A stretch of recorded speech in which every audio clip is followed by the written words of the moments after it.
In the scrolls found in Qumran, there exists a revelation that, according to ancient scholars, was kept away from the public for nearly 2 millennia. It consists of 7 words in Aramaic, the original language spoken by Jesus, that do not appear in any officially recognized Bible. Words that, when pronounced correctly, in the exact sequence taught by Jesus, especially to his closest disciples, produce a profound effect. These words are not merely symbolic. They are said to be near, latent, capable of activating something within the very energetic structure of the human being, something that religious authorities were never able to control. This is because these 7 words do not bind you to an institution, a temple, or a hierarchy. They connect directly to the source. When the scrolls were discovered in 1947, the impact was immediate. According to reports, the discovery caused unease in the highest religious circles. Since then, there has been a continuous effort to prevent this knowledge from reaching the masses. The reason? These 7 Aramaic words would reveal that early Christianity was radically different from the way it came to be presented over the centuries. The texts indicate that Jesus did not come to found an organized religion. He came to transmit a spiritual technology. And this technology would be encoded in these 7 words, words capable of altering the perception of reality when pronounced with true understanding. But before we move forward, reflect. How old are you? From which country are you following this content? And more importantly, have you felt that traditional prayers no longer create a connection, that something seems to be missing? Do you truly feel connected to the divine? If this message makes sense to you, like this content so it can reach more people. Subscribe to the channel to access teachings that, for centuries, were silenced. And if someone close to you needs to know this, share it now. What comes next requires total attention. In the year 325 AD, when Emperor Constantine convened the Council of Nicaea, a major problem arose. The original Aramaic texts contained teachings that made any priestly mediation unnecessary. Jesus had taught specific words that anyone could pronounce to access directly the kingdom of heaven. This represented a real threat to the system of religious control that was being structured. Later councils, especially that of Constantinople in 553, decreed the total elimination of these references. Any mention of the 7 words was to be removed. Manuscripts were classified as heresy, copies destroyed, scribes persecuted. For centuries, the Inquisition created specific mechanisms to identify communities that still preserved these teachings. Entire monasteries were plundered, ancestral libraries were burned. Anyone caught pronouncing these words in Aramaic was accused of witchcraft and condemned to the stake. For more than 1,000 years, this knowledge seemed lost forever, until, in the caves of Qumran, everything came to light. When archaeologists began translating the scrolls, they realized they were facing something that would completely change the understanding of Jesus' original teachings. In the manuscript known as 4Q, called by some the Messiah of Heaven and Earth, the 7 Aramaic words clearly appear in the exact order, accompanied by detailed instructions for pronunciation. These words are not common prayers nor religious mantras. They form an activation sequence. Each one corresponds to a specific energetic center of the human body. When pronounced in the correct order, with proper intention, they create a resonance that opens what the texts call the gates of understanding. You are not asking. You are not pleading. You are declaring your divine nature in the same language Jesus used to perform miracles. And this is crucial. Aramaic is not merely an ancient language, it is a vibrational language. Each word was structured to generate specific frequencies in the human energetic field. When Jesus said Talitha cum to the girl considered dead, he was not speaking casually. He was using the vibrational science of Aramaic to reorganize reality at a profound level. The 7 words operate according to this same logic. The first activates the energetic base. The second awakens personal power. The third opens the emotional center. The fourth expands the spiritual heart. The fifth liberates authentic expression. The sixth activates inner vision. The seventh connects directly to the source. All of this must occur in the exact sequence at the correct frequencies. Religious leaders knew that if people had direct access to this power, intermediaries would no longer be necessary. Confessions, authorizations, payments in exchange for blessings, all of this would lose its meaning. That is why these words were erased from official history. Here is the core of the Great Deception. They never wanted you to know that you can activate your divine nature by yourself. They preferred to keep you dependent, seeking external salvation, while the inner savior remained dormant. When these 7 Aramaic words are pronounced correctly, the human energetic field emits a frequency described in the texts as the signal of the kingdom. The body becomes a direct transmitter of Christic energy, not as a religious belief but as a vibrational reality. Jesus was not unique because he was divine. He was unique because he knew how to activate the divinity present in all of us. The first word is Abun, not Father, as it appears in modern translations. Abun means the creative source that breathes life. When pronounced correctly, your breath enters into harmony with the primordial breath that originated everything. Your breathing synchronizes with the cosmic rhythm, connecting the individual to universal life. Aramaic mystics taught that this word carries the frequency of the first divine emanation, the sound that gave rise to creation. When spoken, the energetic field remembers its origin and begins to restore its original pattern. The second word is Dibashmaya, not who art in heaven. Its real meaning is the place where heaven and earth meet. When you pronounce it, you declare that there is no separation between the divine and the material. Heaven is not distant, it dwells within you. This word dissolves the religious programming that taught people to seek God outside, far away, inaccessible. It reveals that the physical body is the true temple of divine presence. The third word is Net Kadash. It does not mean hallowed be, but the sacred is revealed. It is the request for the divine hidden in all things to become visible, to see as Jesus saw, to recognize the sacred in every person, situation, and moment. The texts state that this word activates what they call sanctified vision. The eyes begin to perceive the light emanating from living beings. The mind begins to recognize the perfect order behind what once seemed like chaos. Listen to this with total presence, with your entire inner being attentive. The fourth word is not "thy kingdom come," as it has been translated over the centuries. The original word is Taitete. Te means the presence that arrives. When you pronounce it, you are not waiting for God to act for you. You are offering yourself as the space where the divine can manifest. You stop being someone who waits for external interventions and become the channel through which divine presence expresses itself on earth.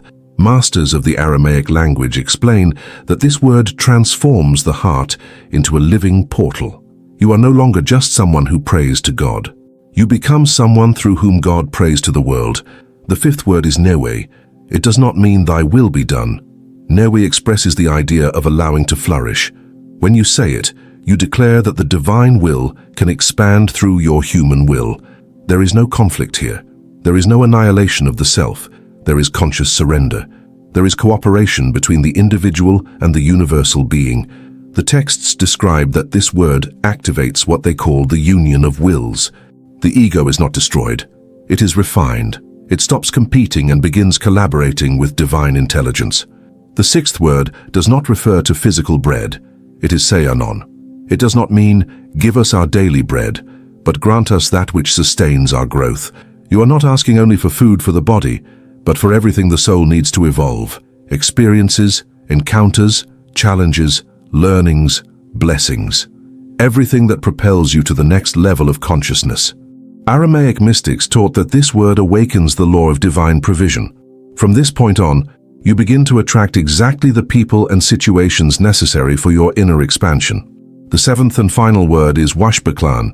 It does not mean, forgive us our debts. Its true meaning is, free us from everything that fragments us. When you pronounce it, you allow illusions to dissolve. Ancient fears, limiting beliefs, deep conditionings begin to lose their strength. Everything that prevented you from recognizing your divine nature begins to fall apart. This final word acts as a spiritual solvent. It does not act with violence. It does not force changes. It does not impose external transformations. Its action is silent, deep, and inevitable. Just as a solvent dissolves what has been hardened by time, this word dissolves layers accumulated since childhood, layers of fear, conditioning, guilt, others' expectations and narratives that were never born from the true essence of being. From a very early age, the human being begins to move away from themselves. Childhood, which should be a territory of pure presence, gradually becomes a field of molding. Words are imposed, behaviors are corrected, emotions are labeled. One learns what can and what cannot be done. One learns to please, to hide, to survive. Each of these adaptations creates a layer. None of them is evil in itself, but the accumulation creates weight. What was light becomes dense. What was spontaneous becomes calculated. This final word passes through all of that. It does not argue with the past. It does not try to rewrite it. It simply dissolves it. When it is pronounced not only with the mouth but with consciousness, something ancient begins to lose cohesion. Identities built out of necessity begin to crack. Masks that no longer serve become transparent. The mind, accustomed to control, tries to resist but finds nothing to hold on to. There is no conflict, only melting. The immediate effect of this dissolution is the return of clarity, a clarity that does not depend on rational explanations. It is not intellectual understanding. It is direct perception. Suddenly, the person sees without the filter of fear, observes without the urgency to judge, listens without the compulsion to respond. It is as if an ancient fog dissipates, and for the first time in a long while the world is seen as it is, simple, direct, present. With clarity, innocence returns, but not naive, fragile, or infantilized innocence. It is a mature innocence, one that has passed through pain, loss, and frustration, but has not been corrupted by them. It is the innocence that knows, but has not hardened, that understands evil, but does not identify with it, that recognizes shadows without allowing them to govern the heart. This restored innocence does not need to defend itself all the time. It does not live in a permanent state of alert. It does not move from guilt or from the need to prove worth. It simply is. And because of that, it carries a silent strength, almost unsettling to those who live trapped in the constant struggle of the ego. Along with innocence, presence emerges. Presence is the natural state of being before fragmentation. It is being whole in the now, without being compulsively pulled by the past or kidnapped by the future. When the final word acts, psychological time loses its dominance. Anxiety, which lives projected into what might go wrong, weakens. Guilt, which feeds on what has already passed, loses substance. The now ceases to be a place of passage and becomes a dwelling. In this presence, even silence changes its quality. It stops being empty or uncomfortable and becomes full. The body relaxes effortlessly. The breath becomes deep. Thoughts still arise, but they no longer command. They pass like clouds while the sky remains. This restoration is not something to be achieved. It is not the result of spiritual merit, extreme discipline, or the accumulation of practices. On the contrary, it happens when the effort to become something different ceases. The final word adds nothing. It removes. It removes excess, noise, interference. It reveals what was always there but buried. That is why its effect is so profound. It does not create a new spiritual identity. It dissolves false identities. It does not build a better version of the self. It reveals what exists before the conditioned self. And at that point, there is no need for external approval, comparison, or validation. There is rest. Those who come into contact with this state perceive something subtle, yet definitive. The search ends.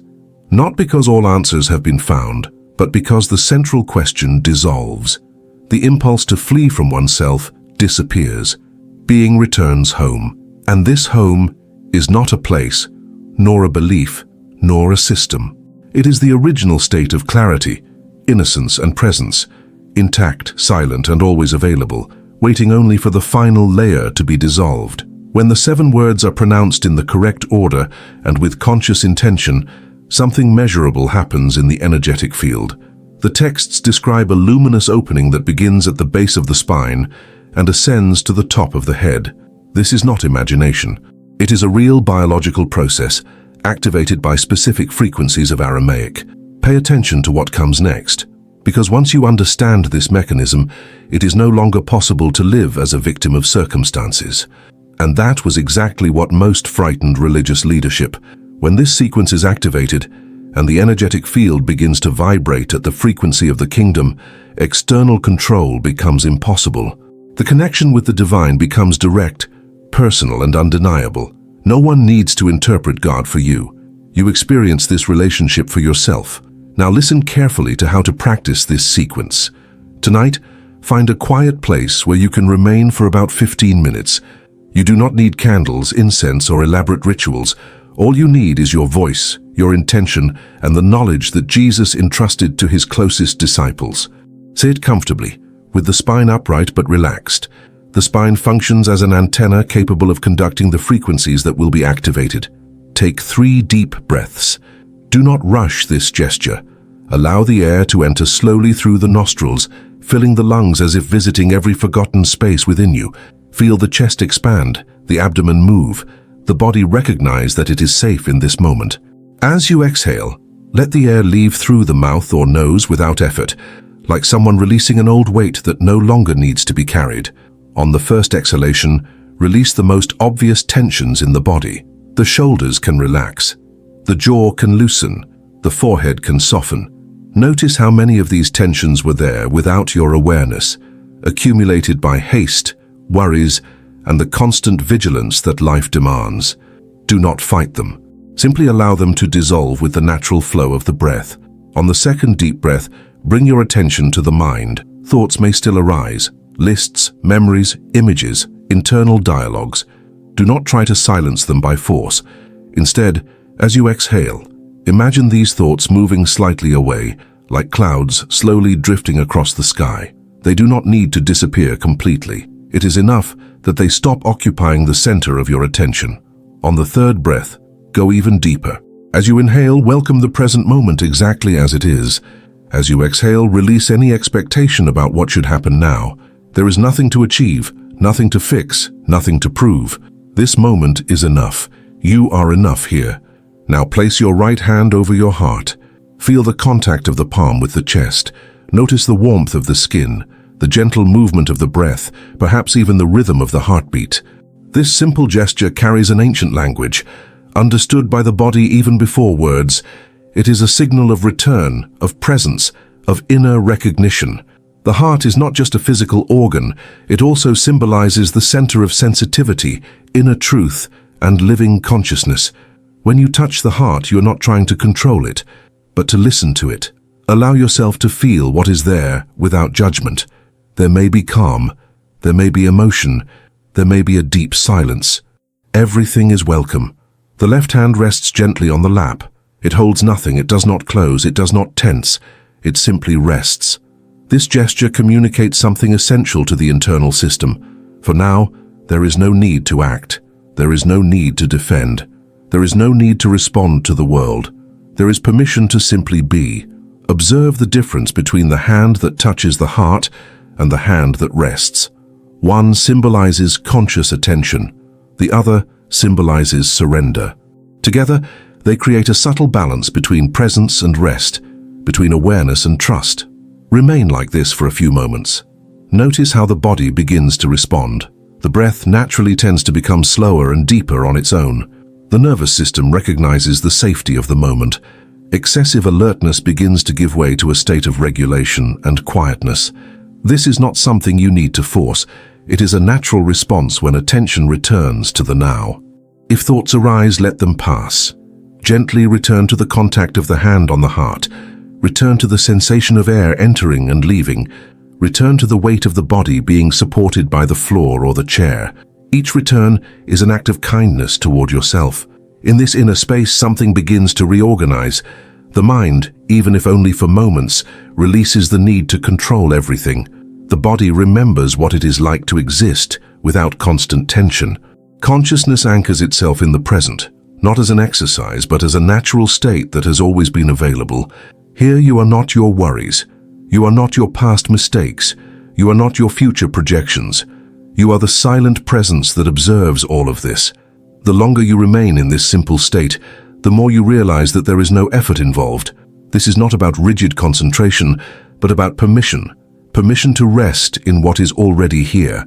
Permission to feel without resistance. Permission to exist without masks. This moment may seem small, almost imperceptible, but it carries a profound power. It is in this return to the body, to the breath, and to the heart that ancient layers begin to loosen, not because you confront them, but because you stop feeding them with scattered attention and continuous tension. Remain for a few more breathing cycles. If you wish, silently recognize this moment as a sacred space. Not because something extraordinary is happening, but because you are fully here, and that in itself is enough to restore clarity, gentleness, and presence. When you are ready, you may move forward, but carry this reminder with you. The path back always begins with a conscious breath, a touch on the heart, and the courage to rest in the now. Feel the rhythm of the heart. This pulse is the foundation upon which the words will resonate. Before pronouncing any sound, define your intention with clarity. You are not repeating ancient syllables. You are awakening dormant codes in your DNA. You are reclaiming a spiritual inheritance that precedes any religious system. Pronounce each word slowly, feeling the vibration in your body. Abwun. Elongate the syllables. Feel the resonance at the base of the spine. Debashmaya. Allow the activation to reach the region of the navel. Do not rush. Netkadash. Feel the opening of the emotional center in the chest. Sensations of warmth, tingling, or expansion may arise. Te. Perceive the spiritual heart expanding. Niue. Feel the release in the throat, authentic expression gaining space. Se Anon. Observe the activation of the point between the eyebrows. Washbaklan. Feel the top of the head opening gently. At the end of the sequence, remain in silence for 5 minutes. Just observe. This is not a mechanical prayer. It is a technology of conscious activation. Each time you practice, your ability to sustain the frequency of the kingdom strengthens. Your energetic field learns to vibrate in harmony with Christic consciousness. The signs that the activation is working are clear. In the first days, an unprecedented mental clarity arises. Problems that once seemed confusing begin to organize themselves naturally. Decisions become simple. The mind grows quiet, as if a constant noise had finally been turned off. Repetitive thoughts disappear. Concentration expands. Mental effort decreases. Things begin to flow. In the first week, changes in relationships become evident. Conflicts lose their force, not because others have changed, but because you have changed. Your energetic field no longer resonates with drama, victimization, or negativity. This does not happen because the world has become kinder or because people have stopped projecting their shadows. What has changed is the internal point from which you relate to all of this.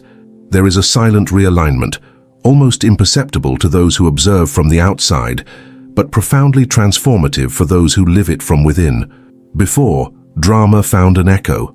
Words charged with criticism, judgment, or irony penetrated easily, creating automatic reactions. The body tightened. The mind rushed to defend, justify, or strike back. Each comment felt like a threat to identity, as if something essential were at risk. This was not weakness. It was simply identification with old narratives, with unresolved wounds, with the need for validation. Now, something has changed. Your inner field is more stable, not rigid, not closed, but rooted. There is a subtle difference between building walls and strengthening the center. Walls isolate and harden. A strong center simply remains. When the foundation is firm, what comes from outside finds no cracks through which it can infiltrate. Comments that once affected you deeply simply find nowhere to attach. They arrive, are perceived, and pass. They leave no emotional residue. They do not turn into endless internal dialogues. They do not steal your vital energy. It is like trying to drop an anchor into bottomless water. There is nowhere for it to hold. This does not mean cold indifference. On the contrary, there is more sensitivity, not less. The difference is that now this sensitivity is no longer mixed with reactivity. You feel, but you do not lose yourself. You listen, but you do not identify. You perceive, but you do not absorb. This state is born from an internal process of cleansing. Old layers of victimization, often learned early as protective mechanisms, begin to dissolve. The story of "this always happens to me" loses strength. The need to be recognized as wronged disappears. Not because the pain did not exist, but because it no longer defines who you are. When victimization falls away, drama loses its main fuel. Drama needs reaction, emotional intensity, involvement. Without that, it empties itself.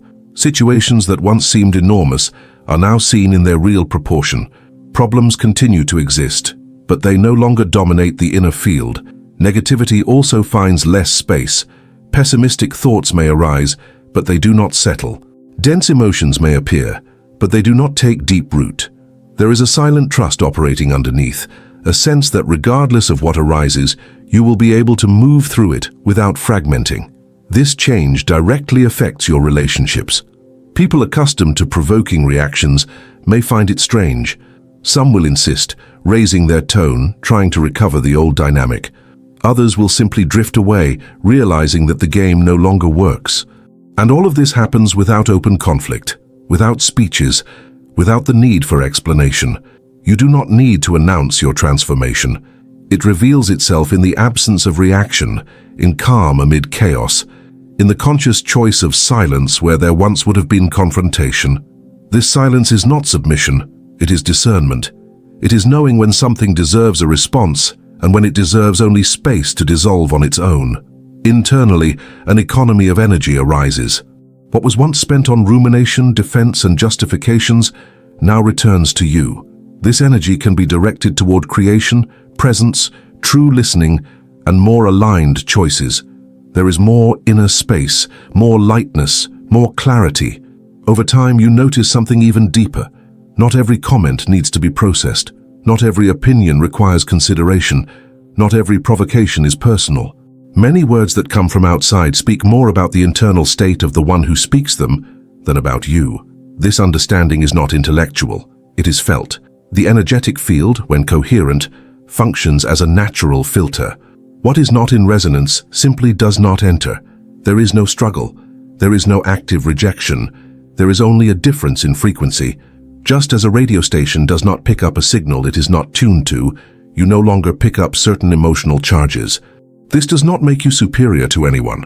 On the contrary, it generates more compassion. By not engaging with drama, you begin to see the pain behind it. By not absorbing negativity, you recognize the fear that sustains it. And precisely because of that, you do not need to react. This state is a sign of spiritual and emotional maturity. It is not escape, nor denial. It is integrated presence. It is being whole within yourself. It is knowing who you are without needing to defend it. And perhaps most importantly, this alignment is not fragile. It does not depend on favorable external conditions. It remains even when the environment fluctuates. Because now your foundation is not outside, but within. When the field is like this, silent and stable, the world can remain noisy. But the noise no longer penetrates, it simply passes. Gradually, you begin to attract people and situations aligned with your new frequency.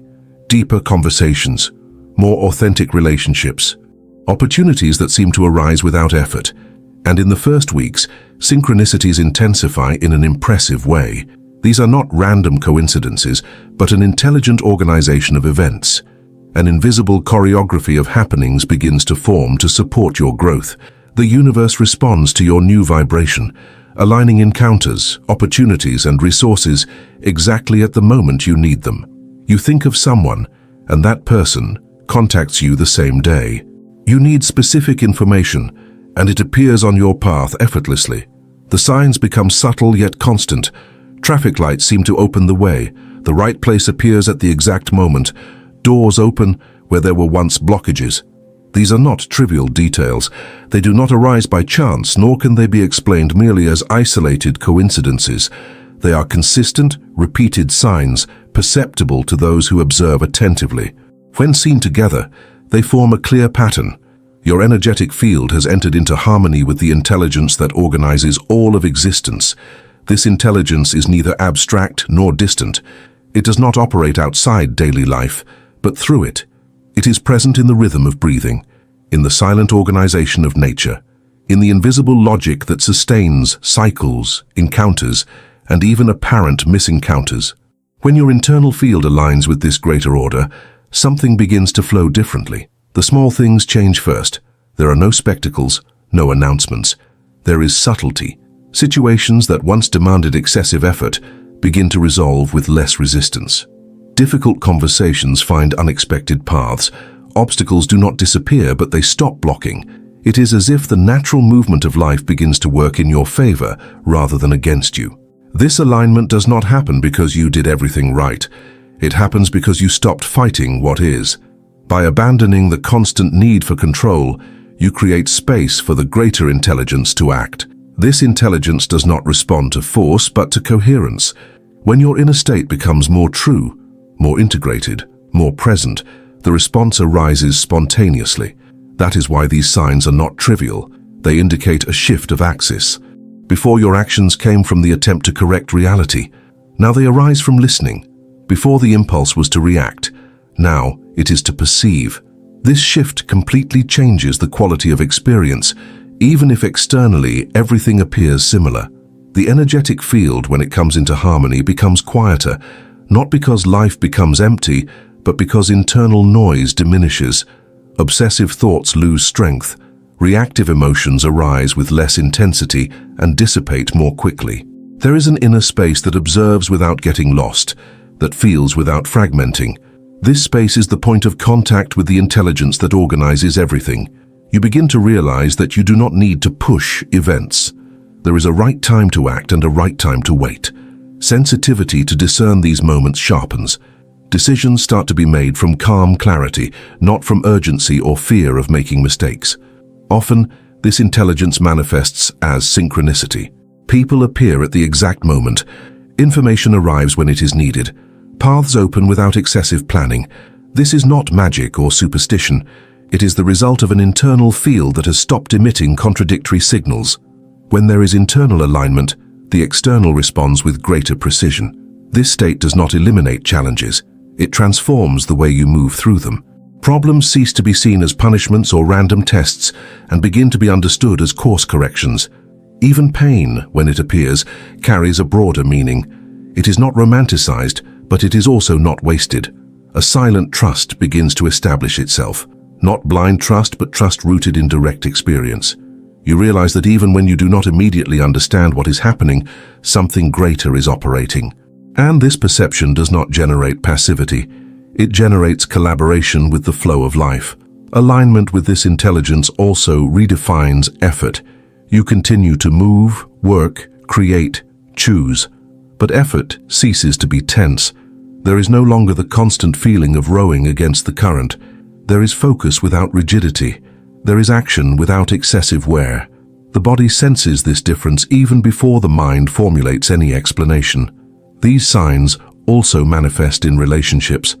Unnecessary conflicts diminish. Boundaries establish themselves more naturally. You stop entering dynamics that drain energy, not out of judgment, but out of lack of resonance. The field adjusts, and what does not correspond simply moves away. It is important to understand, this alignment is not permanent by inertia. It is alive. It responds to your attention. The more you honor this state with presence, honesty, and listening, the deeper it becomes. When you move away, the signs diminish. Not as punishment, but as an invitation to return. That is why recognizing these indications is essential, not to inflate the ego, but to cultivate responsibility. Being in tune with the intelligence that organizes existence is a call to coherence. It is an invitation to live in a more integrated, more conscious way, more aligned with what is true. These are not trivial details.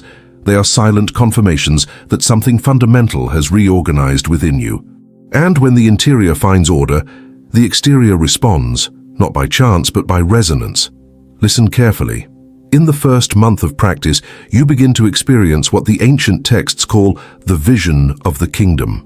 Reality begins to be perceived differently. You begin to see as Jesus saw, perceiving the hidden order behind apparent chaos, recognizing love in action even in difficult situations, discerning divine wisdom, guiding everything toward a greater good.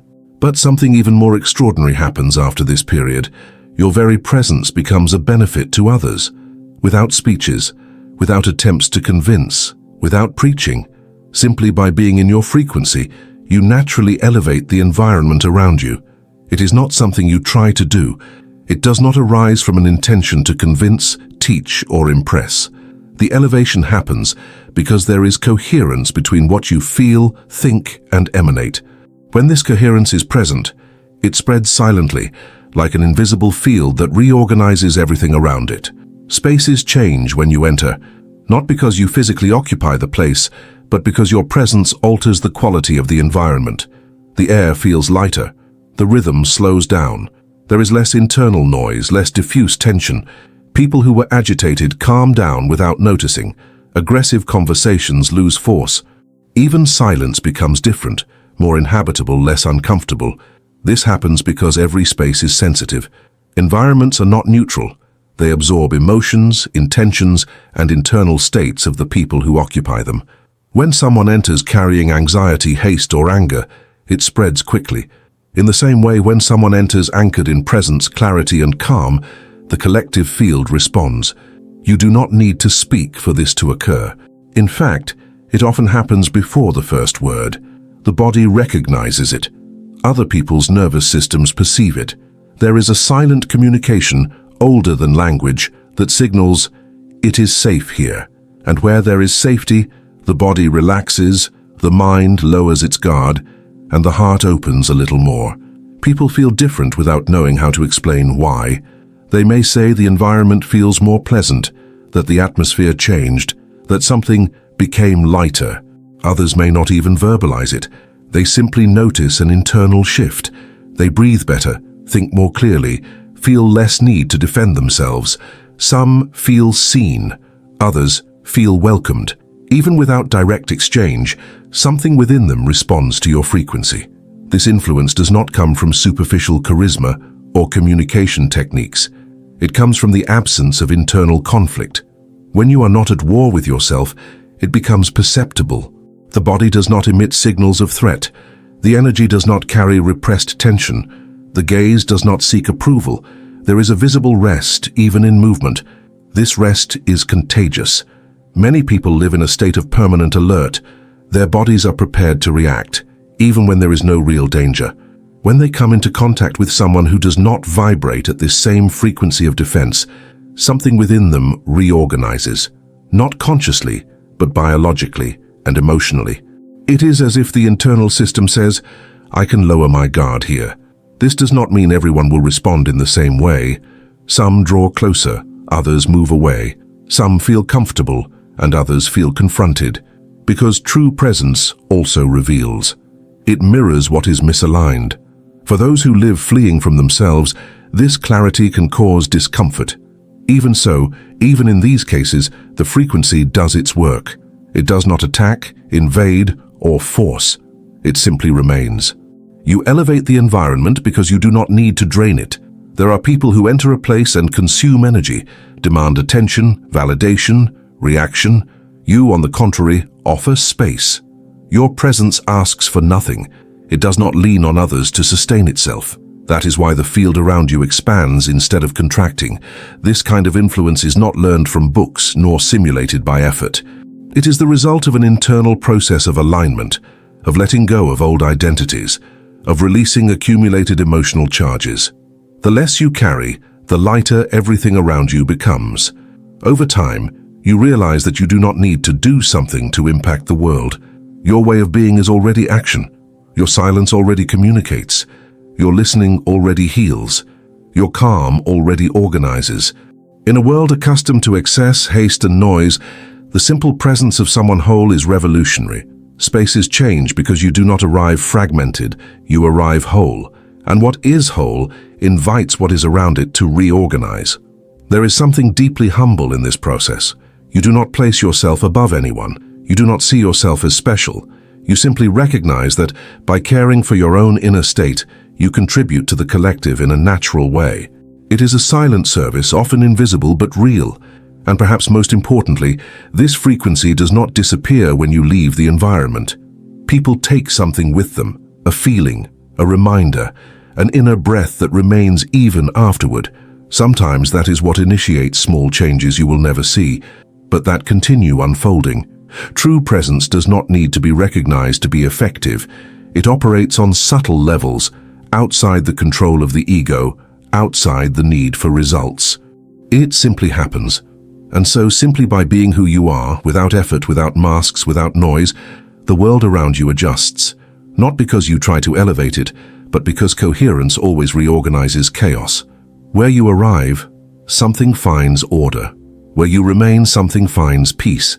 This is what Jesus meant when he spoke about being the salt of the earth and the light of the world. Now you understand why these words were removed. Not because they were dangerous in a destructive sense, but because they were dangerous to systems based on control. A humanity capable of accessing the divine directly does not need intermediaries. A consciousness that vibrates at the frequency of the kingdom cannot be manipulated by fear. That is why it is essential that you pronounce these 7 words today, not tomorrow. Today. Your energetic field is especially receptive at this moment after having received this knowledge. The information that has just reached your consciousness has already prepared your system for activation. If you postpone it, the rational mind will come into action. It will try to convince you that this is too simple, or too symbolic, or too good to be true. Listen carefully. There is a window that opens when sacred knowledge is received. This opening does not remain indefinitely. Right now, your mind is less defensive. Your heart is open. Your soul is ready.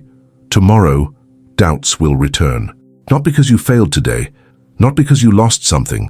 They return because they are part of the human experience when consciousness deepens. Doubt is not a sign of regression. Often it is simply the mind trying to reclaim the territory it lost for a few moments of silence and clarity. The distractions of everyday life will arise. They do not ask permission. They do not announce when they arrive. They simply appear, as they always have. The world will continue demanding attention because that is the nature of the world. Messages will arrive. Commitments will reappear. Sounds will fill the spaces. Notifications will flash. Obligations will accumulate. Urgencies will compete for space within you like voices claiming absolute priority. None of this is wrong. There is a common trap on the inner path. The idea that true spirituality requires isolation, constant silence, or the absence of external stimuli. As if the world were an obstacle, and presence could only exist far from real life. This view creates unnecessary conflict. It turns daily life into an enemy, and consciousness into an escape. None of this needs to be fought as a spiritual enemy. Life is not wrong for being noisy. It never promised silence. Movement, sound, and multiplicity are part of the very structure of existence. From nature to cities, from the body to the mind, everything pulses, vibrates, and manifests in constant activity. Expecting life to be silent in order to be present is to create an impossible condition, and often a recurring frustration. The problem was never the external sound, but the automatic identification with it. Sounds arise and disappear on their own. They do not ask you to react. What creates where is not the noise itself, but the internal reflex of merging with each stimulus. When the mind automatically identifies with what arrives, it abandons the center. Every notification becomes an emotional urgency. Every interruption turns into tension. Not because the sound demands it, but because attention is lost without noticing. The problem is not the demands, but the loss of center in the face of them. Demands are part of adult life. Working, responding, caring, deciding, organizing. None of this is anti-spiritual. Where begins when you respond to demands without presence, as if being dragged by them. In this state, the body contracts, the breath shortens, and the mind enters reactive mode. There is no inner space. There is only automatic response. Sounds, tasks, and responsibilities do not steal presence by themselves. They only have that power when you give up the center without noticing. Presence is not so fragile that it disappears in the face of stimuli. What disappears is conscious attention when it is replaced by reactivity. The difference is subtle but decisive. Presence involves choice. Reactivity happens by habit. What dissolves presence is the unconscious way you respond. Responding unconsciously does not mean responding poorly. Often it means responding too quickly, without body, without breath, without inner listening. It is acting while absent. It is doing while not being whole. This mode of functioning may be efficient externally, but it is draining internally. When you begin to notice this, something changes. You realize you can hear a sound without contracting. You can receive a message without interrupting your own center. You can fulfill a task without disappearing inside it. This learning does not happen all at once. It is built in daily life, in micro-choices. Before responding, a breath. Before acting, an awareness of the body. Before reacting, an instant of presence. That instant changes everything. It restores the center. And when the center is present, the world can remain noisy without becoming invasive. You begin to experience sound as sound, task as task, responsibility as responsibility, without adding unnecessary emotional layers. Automatic identification creates suffering because it confuses stimulus with threat.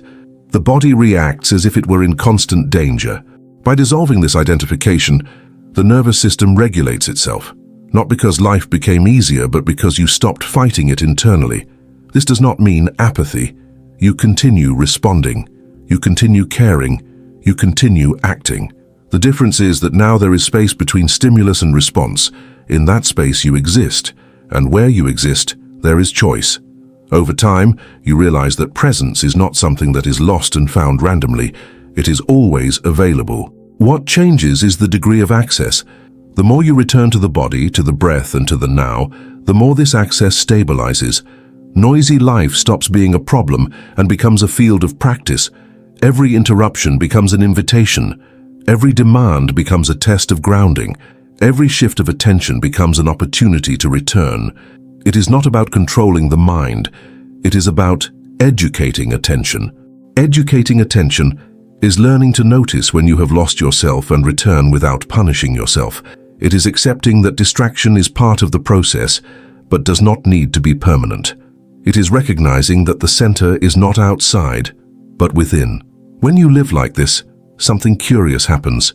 The external noise seems to diminish, not because the world changed, but because it no longer occupies all the inner space. There is a background silence that remains, even in movement. This silence is not the absence of sound, it is stable presence. And from this place, you realize that life was never the problem. It was always an invitation. Life does not pause because you touched a state of presence. It continues, and that is precisely where the real work begins. The state of presence is not a permanent refuge where nothing happens. It is a different way of being in what happens. It is easy to be present in silence, in contemplation, in protected moments. The real challenge arises when the mind is pulled in many directions, when time feels short, when pressure reappears. It is at this point that practice ceases to be conceptual and becomes embodied. Distractions will arise not to pull you away, but to reveal how stable your presence is. They function as natural tests, not imposed by anyone, but generated by life itself. Not in the sense of moral trial, but of inner verification. How much do you need everything to be calm in order to be whole? How much does your attention depend on circumstances? When messages arrive, observe your reaction. Is there immediate urgency, automatic anxiety, or simply calm discernment about what needs to be answered now and what can wait? When commitments reappear, notice the body. Does it contract? Does the breath shorten? Or is there enough inner space to act without losing yourself? Sounds and notifications are not the problem. The problem is when each stimulus completely hijacks your attention, fragmenting it into scattered pieces. Presence does not require absolute silence. It requires a point of return, an inner axis to which you can come back, even in the middle of noise. None of this is wrong because it is part of the human condition. Living involves responding, deciding, acting, organizing. Spirituality is not denying this. It is moving through it without abandoning yourself. It is learning to move in the world without being dissolved by it. That is why the true work begins when the state of presence is no longer a rare event, but a silent reference. You may lose it for moments, and you will, but you know how to recognize when you have drifted away. And more importantly, you know how to return without guilt. Life does not need to change for you to be present. It is you who learns to remain while it changes. This maturity arises when you stop idealizing states and begin to respect processes. States come and go. Processes remain. Deep presence is not a straight line. It is a spiral of approaches, distances, and returns. Obligations will continue to exist. Urgencies will continue to arise. Not everything will be able to wait. But something changes when you do not abandon yourself while attending to them. You do what needs to be done, but you do not dissolve into it. Doing does not swallow being. Action does not cancel awareness. This is the point where spirituality ceases to be an isolated experience and becomes a way of living. There is no need to dramatize distraction nor glorify silence. Both are part of the same fabric. When you understand this, inner conflict diminishes. You stop demanding an ideal state. You stop fighting life. You stop interpreting every distraction as failure. And paradoxically, that is when presence deepens, because now it does not depend on the absence of noise, but on your ability to remain breathing consciously while responding, to remain anchored while deciding, to remain whole even when the world pulls. Life continues, and you continue within it. This is the true work, not escaping the world, not trying to silence it by force, but learning to inhabit movement without losing yourself. When this happens, presence ceases to be fragile. It becomes functional, alive, applicable. And then, even in the midst of distractions, something remains intact. A silent center, a point of return, a consciousness that observes, acts, and continues without fragmenting. Excuses will seem reasonable. They always do. Now is not the best moment. When things calm down, I'll come back. Today was just too difficult. These phrases do not sound like sabotage. They sound like logic. They sound like care. They even sound like maturity. And that is why they work so well. The mind does not create crude obstacles. It creates convincing justifications. Tomorrow you may wake up without the same clarity you have today. The body may feel heavier, the breath shorter, presence less evident. This does not mean something was lost. It only means that the deep state does not sustain itself on its own without conscious attention. Consciousness does not impose itself. It must be chosen repeatedly. This is where many give up, not because they do not believe, but because they expected automatic continuity. They expected that after a glimpse of silence and truth, everything would become easy. When they realize the noise returns, they conclude it was only imagination. But it was not. The glimpse was real. What is not real is the expectation of permanence without practice. Doubts will return in the form of subtle questions. Does this really work? Am I just deceiving myself? Why do I still feel this way if I've already understood so much? These questions do not need to be answered. They need to be crossed. The mind asks because it does not know how to exist without control. When it does not find immediate answers, it tries to regain command. Distractions will arise as priorities. You will feel that you need to resolve everything before returning to yourself. That first comes the world, then silence. That first comes productivity, then presence. But this, later, almost never arrives. Everyday life will always find a way to place itself first if you allow it.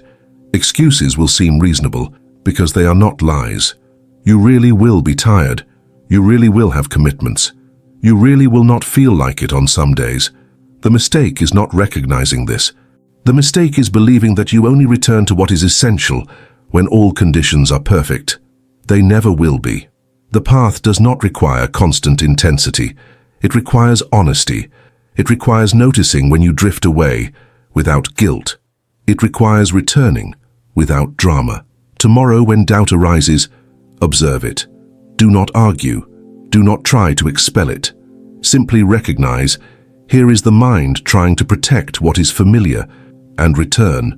Return to the breath. Return to the body. Return to the simple fact of being here. When distraction appears, do not condemn yourself. Noticing that you were distracted is already awareness. The problem is not getting lost for a few minutes or hours. The problem is forgetting that it is possible to return. When the excuse sounds convincing, listen carefully. Ask silently, is this genuine care or just postponement? Sometimes it will be care. Other times, fear disguised. You will know the difference not by logic, but by inner sensation. The process is not linear. There are days of deep clarity and days of density. There are moments of silence and moments of confusion. None of this invalidates the path. On the contrary, it is the path. Spiritual maturity begins when you stop demanding emotional constancy and begin cultivating constancy of return. It does not matter how many times you drift away.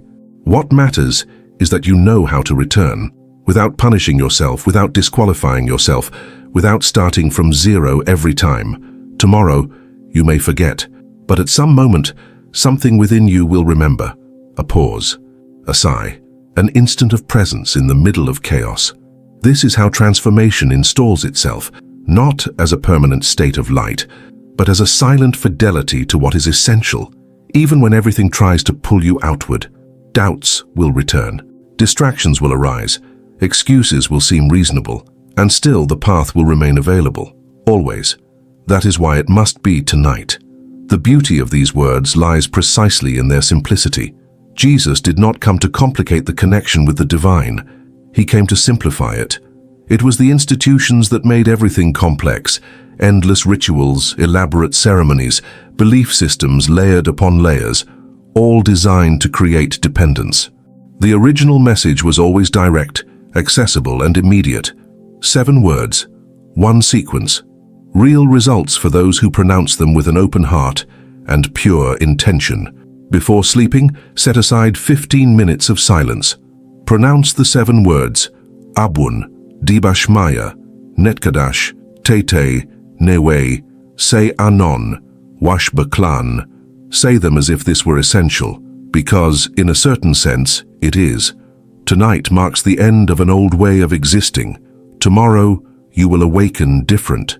If you activate this sequence today, if you use the spiritual technology that Jesus preserved for those who were ready, then do 3 things right now. First, share your experience. Write in the comments how you felt when pronouncing the words.